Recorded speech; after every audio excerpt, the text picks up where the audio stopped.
Okay, so welcome back to the News Hub. This is the news from last week until today. So this is the past 7 days.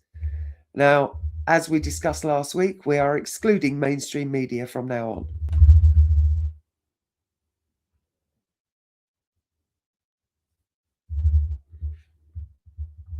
Okay.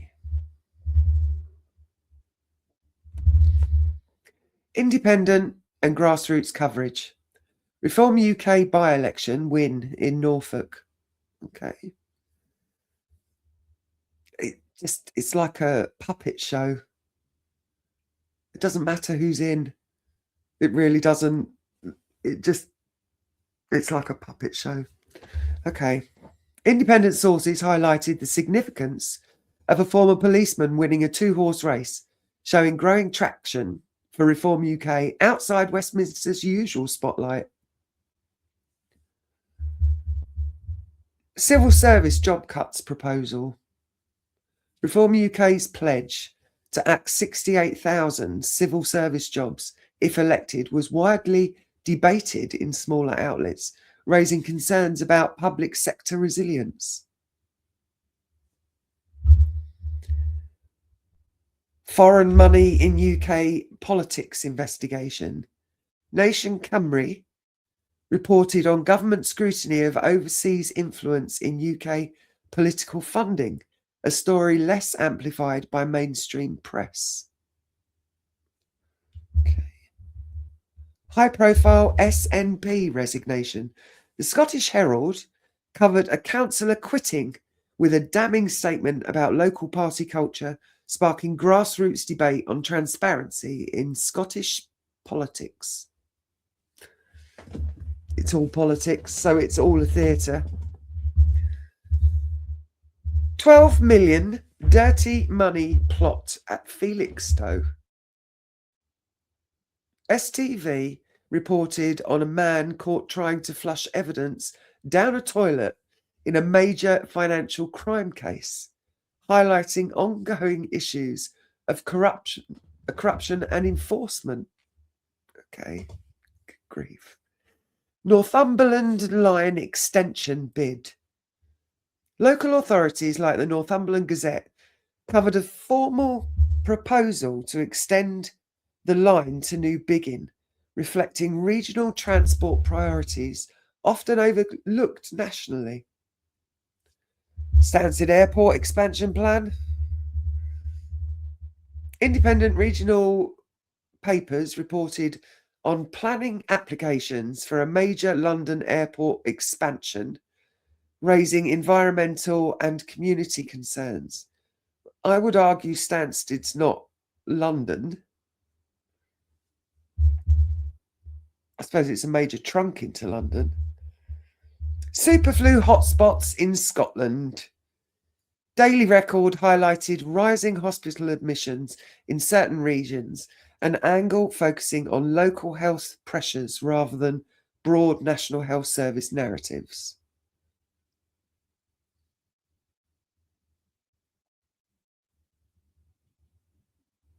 That really is it just inside me, my whole body, I have a visceral reaction to it. What again? It's a visceral kind of almost comes up like, when you feel like you're going to be sick. Yeah. Oh, really? Grassroots religious response to Bondi Beach attack. Bucks Free Press covered a rabbi's statement on continuing open practice despite global tensions, showing community resilience. Good on him. Good on him. It was a horrific thing to happen, and there are various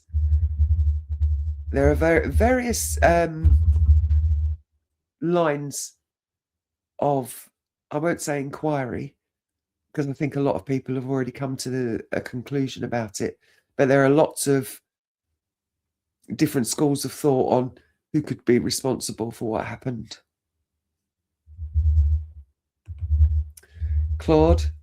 Hello, Claude. Claude last week was not impressed that I asked to exclude mainstream media. He found it very difficult because everything is set in a longer time frame when it comes to extreme media, as they call it. So alternative media is probably the best way to put it.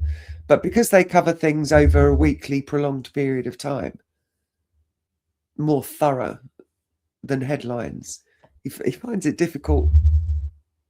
Okay, top stories from alternative media. National Health Service doctor strikes begin. Resident doctors started a 5-day walkout, with Keir Starmer calling the strikes utterly irresponsible. No, what's utterly irresponsible is the fact that they have to strike in the first place. That's what's utterly irresponsible, that they've been put into this position.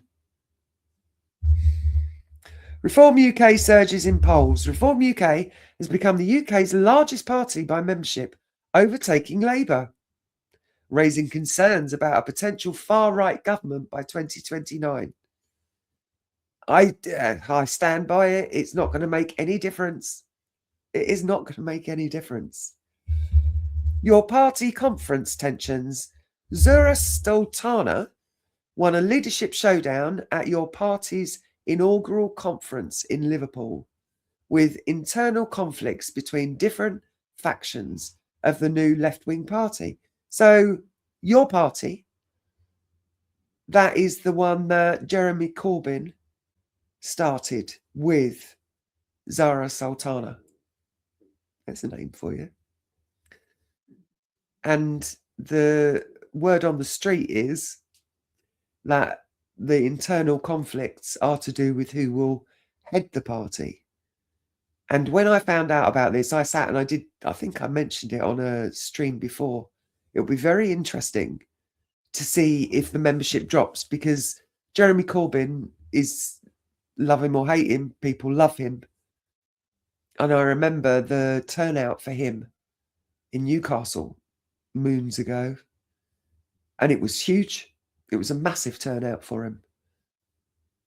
So a lot of people may well fall by the wayside on that party because he's not going to head it. Okay, asylum system changes. The government ended the automatic right to family reunion for refugees, which experts warns creates an additional level of cruelty for people fleeing war and persecution. We discussed last week about my feelings on asylum seekers and why they would want to leave their own country. Can't think. Okay, far-right street patrols. Reform UK backed a vigilante group are falsely claiming to work with police while seeking to infiltrate school networks, including the Essex Spartans group. Wow. Far-right street patrols. And they're Reform UK backed. Reform UK funding. The self-proclaimed anti-establishment party took almost 4 times more from big money donors last quarter than any rivals. Well, if you download the apps and you stop funding the big money, then that can't happen. Russian influence investigation calls. Following the 10.5-year prison sentence of Nathan Gill, Reform UK's former Welsh leader, for taking Kremlin-linked bribes, calls are growing for a public inquiry into Russian influence. They really want us to be concerned about Russia. So that's got to be part of the big global agenda. Because obviously America's concerned about Russia and China. And if we know the big money is controlling the world, I wonder who benefits ultimately with the fall of Russia. Okay, media and democracy. BBC bias allegations. Byline Times reports the BBC's political coverage remains heavily influenced by right-wing press narratives, particularly around Rachel Reeves' budget. We know mainstream media, don't we?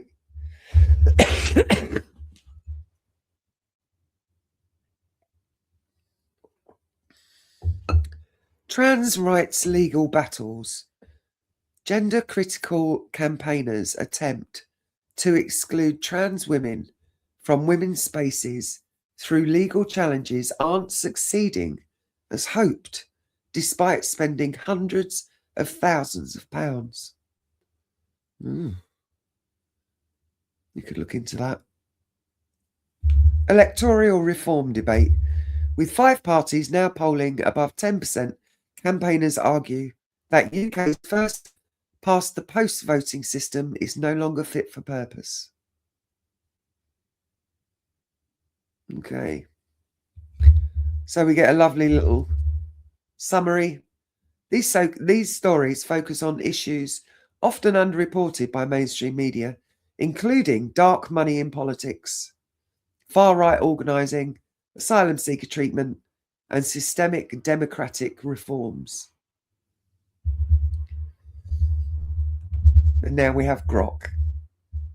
Interesting when it comes to what I was shown through Claude. Some similarities, but not much, really, with Copilot. Let's see what Grok brings back for us.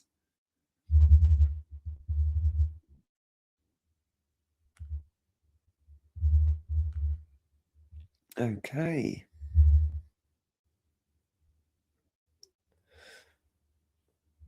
Okay, so he's brought up Trump.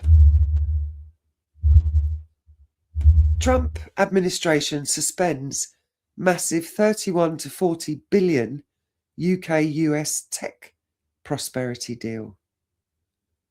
Widely called a disaster for the UK, blamed on frustration with Labour's strict online safety rules and censorship push, seen as a direct slap to Keir Starmer's government.